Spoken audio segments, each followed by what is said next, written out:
Dans le monde entier, c'est-à-dire ma solo yango et bandi. Chaque chose en son temps. Bah si t'es belé, mais si tu es au zéla au vandisi ma solo, c'est-à-dire il y a un professionnel na nenge ya mokete et puis musala nenge bino bolingaka yango yo Congo Flamme. Congo Flamme 2 fois avec monsieur Varis Tobé. Na Londres wana papa Varis Tobé oyo avandisi ma solo talité la lutte, siko il faut ma solo banda. Hein? Il y a un moment où il y a site, il y a solo, il y a désormais, on montre la noblesse. Bouroulananga awa, ici comme soutenir na site oyo. Profitez déjà au pays sa moto na bateau pour soutenir biso. On va vendre ici ma solo na ninga mokete, notamment la maman Mado Mouyemba, hein, maman Mado Mouyemba na Londres wana. Donc maman Mado, il y a eu un mot wana. To bosanité mère et va la transfert parce qu'il y a transfert, il y a mon compte va transfert. Mère et va la transfert na Londres wana pe. To pesi bambo te belé, au moins yo. Mère et va la transfert. Ma solo carré. Et puis maman Niclette Ngwanza, dans Londres, mon thème ya Kabasu, mon frère, entre amis et frères, le choix est clair. Niclette Ngwanza, mon thème ya Kabasu à Paris, Bambo Tepe Belé. Et puis il y a Papa Evaris Tobé, il y a mon Konjasa Mai. Papa Evaris Tobé, il y a mon Konjasa Mai dans Londres, on a mon ici ma solo, dans Katia Congo Flamme. Gouloua Mayala, hein? Bah image tout le monde on a avec bah design Gouloua Mayala. Un jeune intelligent, c'est-à-dire Masolo Yamoiska Rovanda, Kimia, Gouloua Mayala.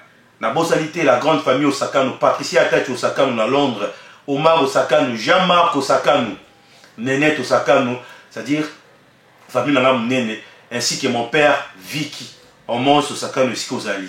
Tala, Kendaso Iska Moussouté, site Yasolo Yango, Jires Ley, mon toit filmé là, Siko, Pessa mon mot. Je reste là, il a pointe. Merci beaucoup, Nabinoto. Moi, c'est Omos la noblesse. Omos, O-M-O-S, espace la noblesse. 081 23 43 864. Et ça, numéro nanga, donc plus 243 81 23 43 864. On est sur WhatsApp, sur Viber, Imo, ainsi de suite. Vous appelez la Facebook, Omos la noblesse, au Betty, car on est comme Omos la noblesse, tout ça. Check. Bonjour à tous nos Baïmboka, merci à Rosa sous confiance une fois de plus à travers l'émission Labino, l'émission Baïmboka.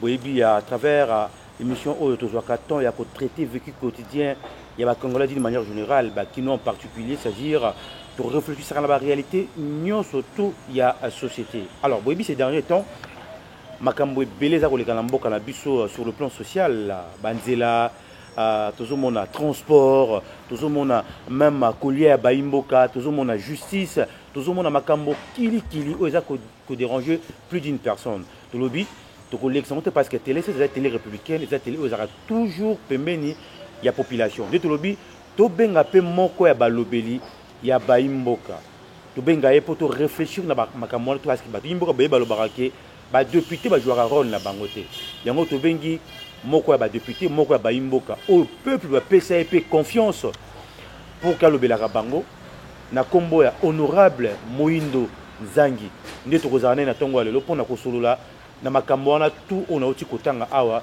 à travers émission na tongo lelo mais avant kito ya mbaye tous on a d'abord na régie tous doit nzembo ba proposer ce peut juste après pour te recevoir invité na biso à tongo lelo honorable Moindo Zangi. Maninga ebandeko kitasa ebandaka na kitambo Maninga ebandeko kitasa ebandaka na leyodo Lelo oyo kini ekoma monene Obandi na kintu kokomi monga pulo soki na maluku Le 30 juin 60 Congo ezwaki ndeli patang Le 24 novembre 65 Deuxième République ebotami Le 24 avril 90, démocratie et continent Zaïre, pas la Zaïre, pour la démocratie, Angola, Boboto.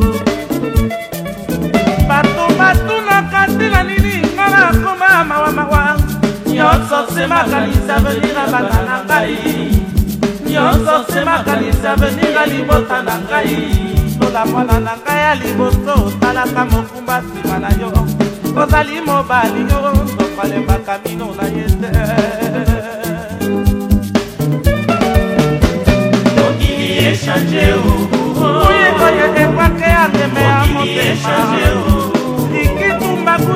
balabala oye oye kimolomba yo mabalu. Merci beaucoup le Mbokito côté la biso. Je pense que ça a une façon peu à sa conscience.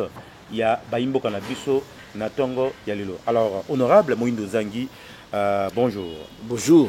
Alors tous en essayons une fois de plus à Woyambayo parce que Baimbo que Béli Bassanga Biso Zonga les d'abord qui m'ezali? Qui m'ezali papa? Alors honorable Moindo Zangi, né to lobaki osa sumuta ko présenter parce que Baimbo que Béba la confiance. D'abord par rapport avec le quotidien congolais d'une manière générale, surtout sur le plan social, tant qu'honorable, aux hommes on a bon, tu sais, tout tikali mboka ya souka na mokili oyo. Si le plan social, on n'a même pas de discours à faire. Oyebi que social ya congolais bandaka na bona biloko akolia. Le Congo est tikali pays pratiquement le dernier sur la liste. Oyo batubali akate.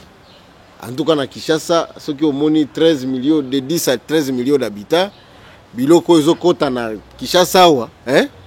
C'est comme si les gens ne mangeaient pas. Donc, Batubalia Kate, Angona, Omoni, Lipa, tant que Lipa et Mati Safra, et comme il y a un gros problème avec les Congolais, puisque en tout cas la plupart des Congolais, des Quinois, Balia Kaka Lipa. Ça veut dire que les repas, 3 repas par jour, les gens ne trouvent pas ça. La deuxième chose sociale et congolaise, c'est la santé. Je crois que nous sommes, même si ce plat-là, les derniers, on a mokili. Ceux qui sont malades, ceux qui sont en bon côté, au hôpital. Même hôpital et à l'État. Donc, accès à soins de santé, c'est difficile dans la RDC. Accès à soins de santé est difficile, pour ne pas dire impossible, puisque tozomona ngo toke na ba hôpitaux comment na ndenge bato bazo kufa, alors que si c'était organisé balingaki ba kufa te et razo tia c'était na santé wana parce que gouvernement ils ont foutu ba médecin, même si les foutu wana ils en ngo normal te, hein, mais quand même ba ozo quelque chose. Donc arriver à faire mourir des gens puisque mtoza na bon côté, c'est quand même déplorable. Au-delà de tout ce qu'on peut raconter, pour qu'on ait un hôpital, même seringue à Pamba, il faut yo malade no yanango. Seringue. Même comprimé à Pamba, il faut pas payer ça. Même dipirone, ceux qui ont la fièvre, dipirone, il faut que yo mokondo yanango. Donc ceux qui continuent à l'hôpital, ils ont 500 francs ou bien 1000 francs ou bien 5000 francs. Au cas même pas dipirone. Même si on a nini. Donc, tout ça, c'est pour vous dire que si le plan de la santé, la situation n'est pas normale. Mais le serment d'Hippocrate, la tu es honorable, serment d'Hippocrate, médecin, il faut d'abord traiter mon tout, et puis, mais pourquoi ça m'a bon honorable? Bon, serment, apparemment, à Congo, donc, je ne vous apprends rien. Donc, quand les gens à l'hôpital, tout ça,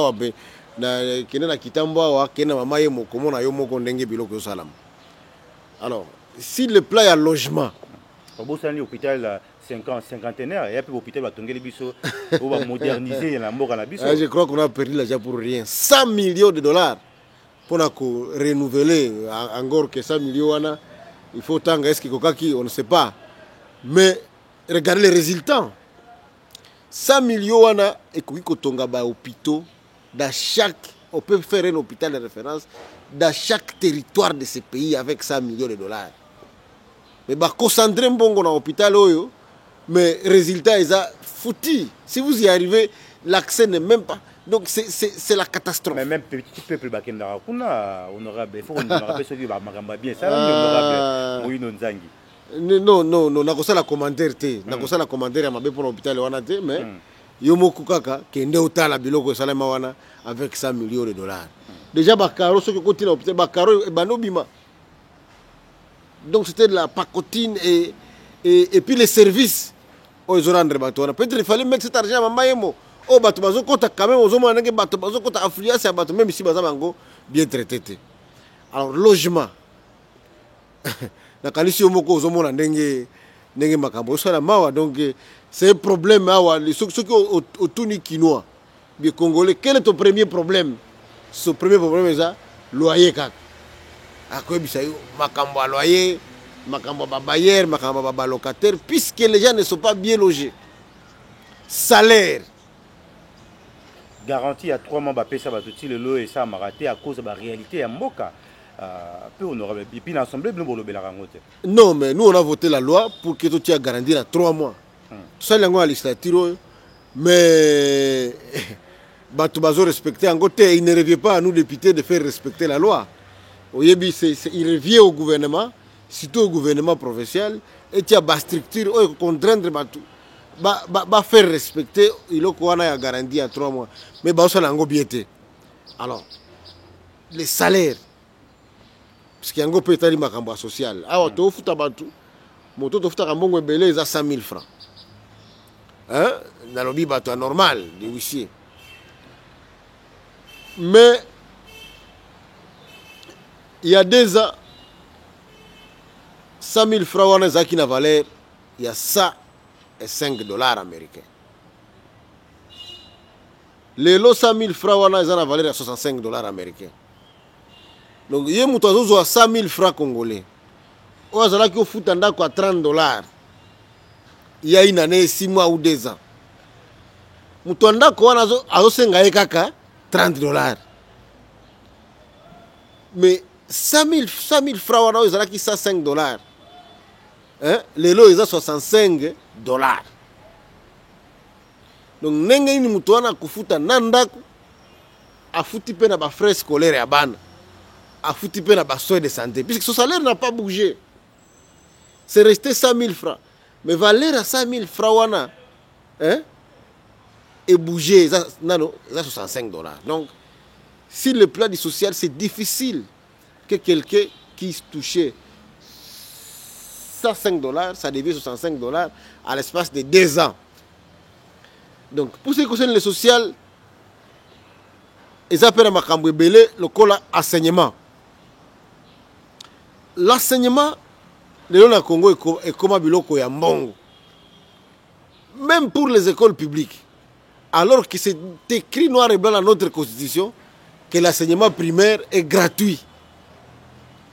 Mais jusqu'aujourd'hui, on ne sait pas rendre gratuit cet enseignement primaire.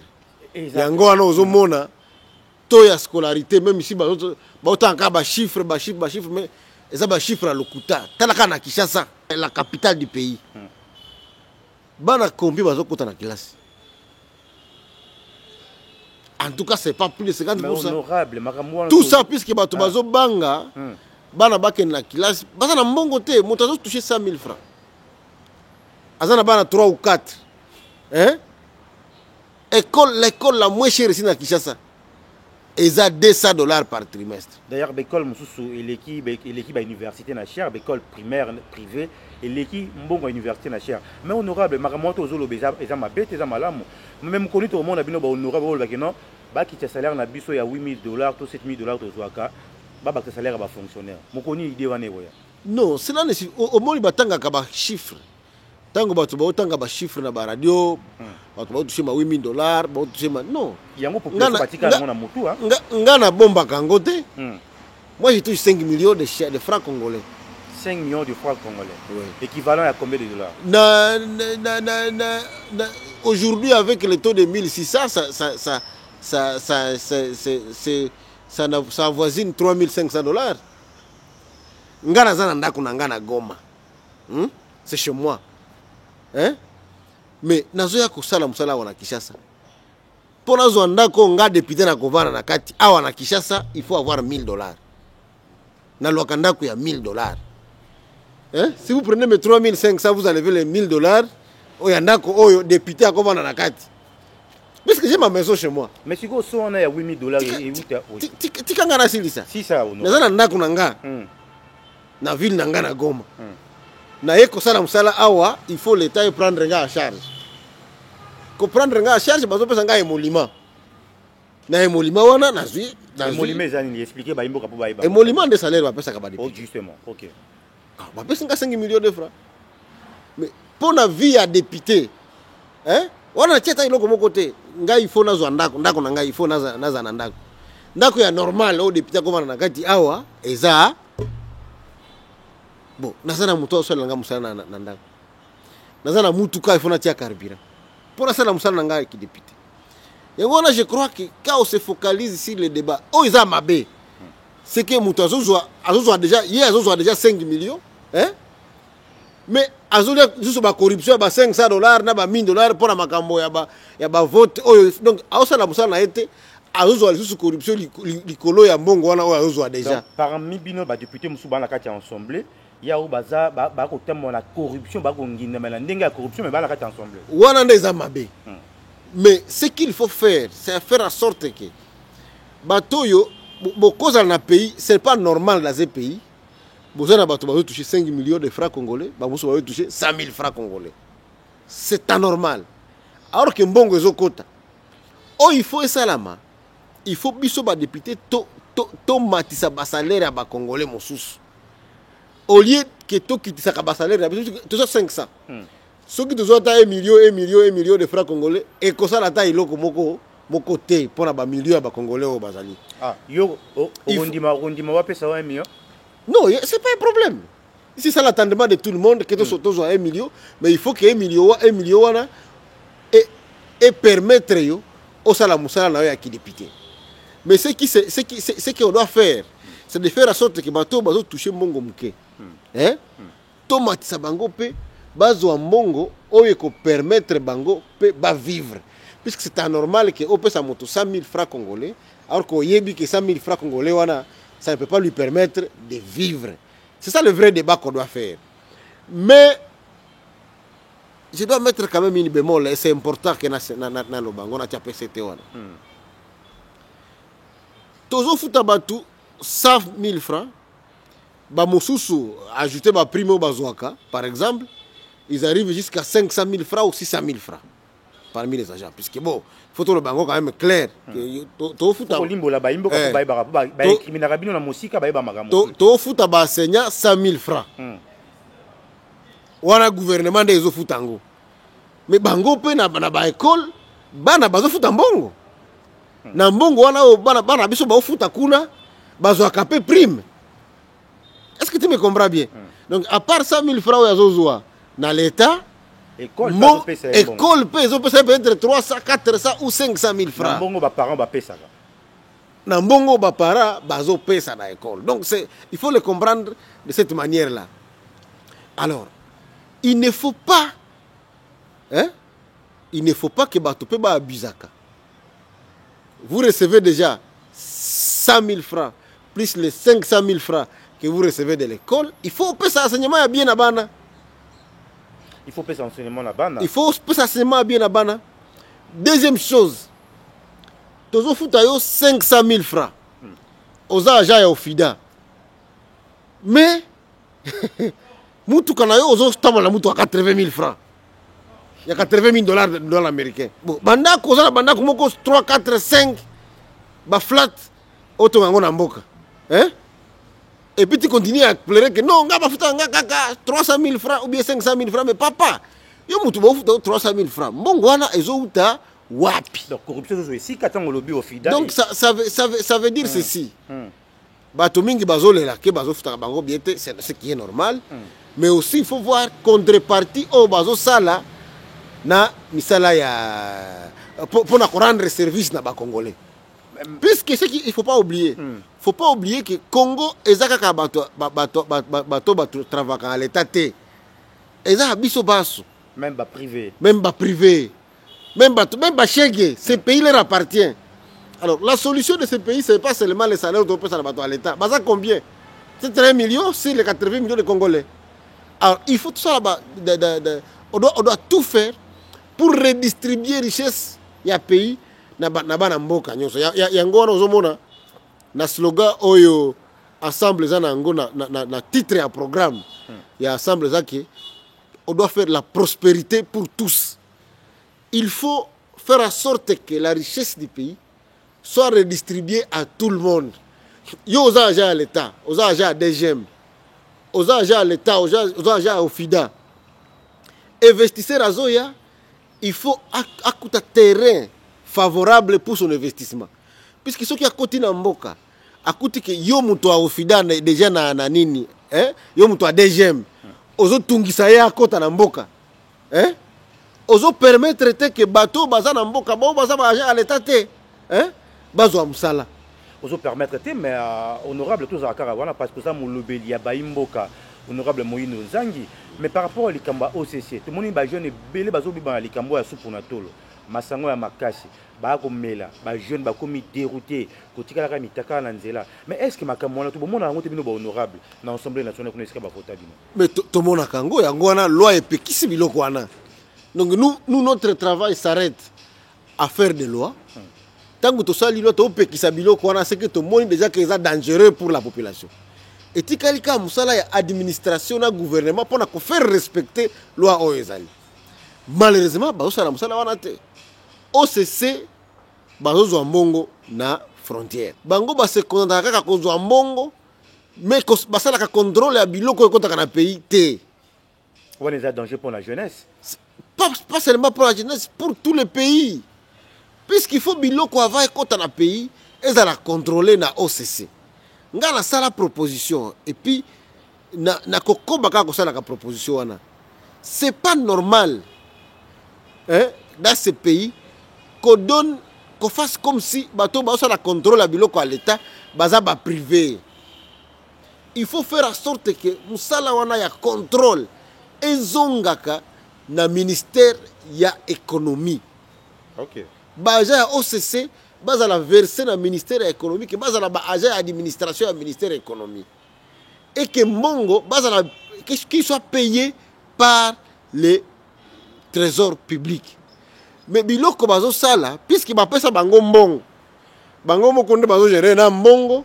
bango moko pene bazo gérer na ba service bango batikala kaka etikala kaka musala kaka ya mbongo bazo laka place mbongo zokota mais musala service oh il faut pas rendre dans l'état congolais bazo rendre en côté bazo rendre en côté ma honorable lelo yozali ozaki voter na Nord Kivu d'abord lelo sur le plan social toyebi baki mo ba difficulté ba insécurité ezalaki tokanisi sur le baki on émission otay koleka mais lelo sur le plan social est-ce que banzela est-ce que ba biloko mosusu aux population azo senga sur le plan social ba école ba infrastructure est-ce que ça peut na Nord Kivu est-ce que ba voter que mais ngana Nord Kivu depuis longtemps d'abord et il faut dire que nous à Nord Kivu on n'a pas beaucoup bénéficié des écoles il y a époque coloniale. Et ça, l'école kaka soki 5-4 na province. Au début, province à Nord Kivu, la population est belle. C'est la deuxième province du pays après la ville de Kinshasa, très près de la ville de Kinshasa. Et de loin, supérieur à la province Mosusu Oyebi.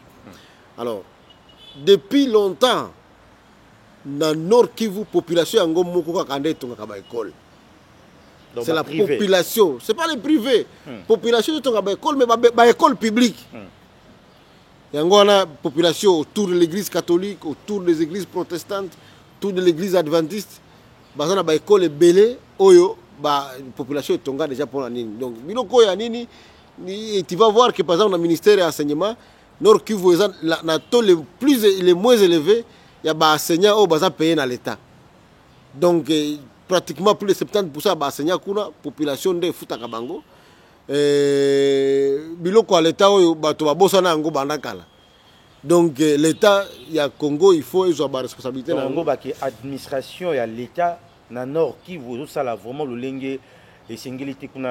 Donc les gens sont presque habitués à vivre dans une situation où l'État n'est pas très présent. C'est la province où comme on a biloko l'État vraiment que l'État est tonga hôpital l'État non biloko on est à la carte population bango moko ande basala ka biloko pona mais banzela quand même principaux ezali banzela ekufa papa banzela ekufa na Nord Kivu pona les routes d'intérêt national à part les routes urbaines puisque nous avons 3 villes à Nord Kivu ville à Goma ville à Goma c'est la ville de Goma. Il y a des goudrons, des commerçants, des appui à l'Union européenne, des appui à Monisco, et puis quelques 10 km au gouvernement. Ça, c'est à l'intérieur de la ville de Goma. Dans la ville de Butembo, il y a traversé, il y a une grande ville. C'est pratiquement la même dimension que la ville de Goma, mais peut-être il y a un peu de ville de Goma, à terme, il y a étendu, mais à terme la population ils ont presque le même nombre d'habitants.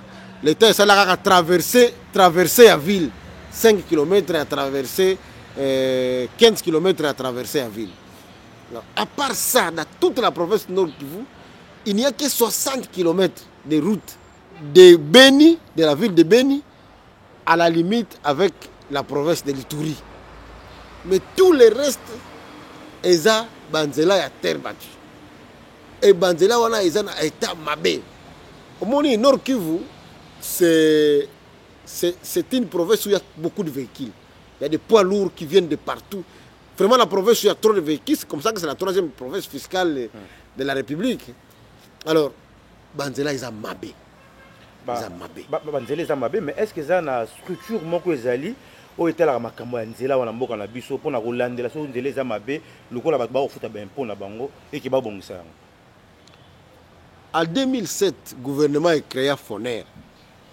Yango FONER. FONER elingi oloba nini pona kolimbola na bayimbo ko baolanda biso? Fonds national d'entretien routier. OK. Ba ko jouer rôle na ba ndenge sengeli. Parlement a voté la loi, la loi numéro 08/006 17 juillet 2008 pour créer la République démocratique du Congo fonds il y a entretien il y a Banzela fonds wana esengelaki donc ils allaient récolter pour que partout hein? pas pour construire les routes mais pour entretenir des routes, pour que la route Banzela à Congo ait un état de praticabilité. Yango wana l'État appelle ça FONER ba ressources. Ba ressources il faut ba récolter la population pour que ba ressources wana aide à Kabango à chaque fois qu'il y a des travaux d'entretien routier, que ces travaux-là soient exécutés par l'OVD, l'Office de route, au bazar financé de manière permanente par le fonds d'entretien routier. Alors, na kotanga la ba ressources au gouvernement et pesa na FONER. OK. FONER est récolté à ba redevance prélevée sur les lubrifiants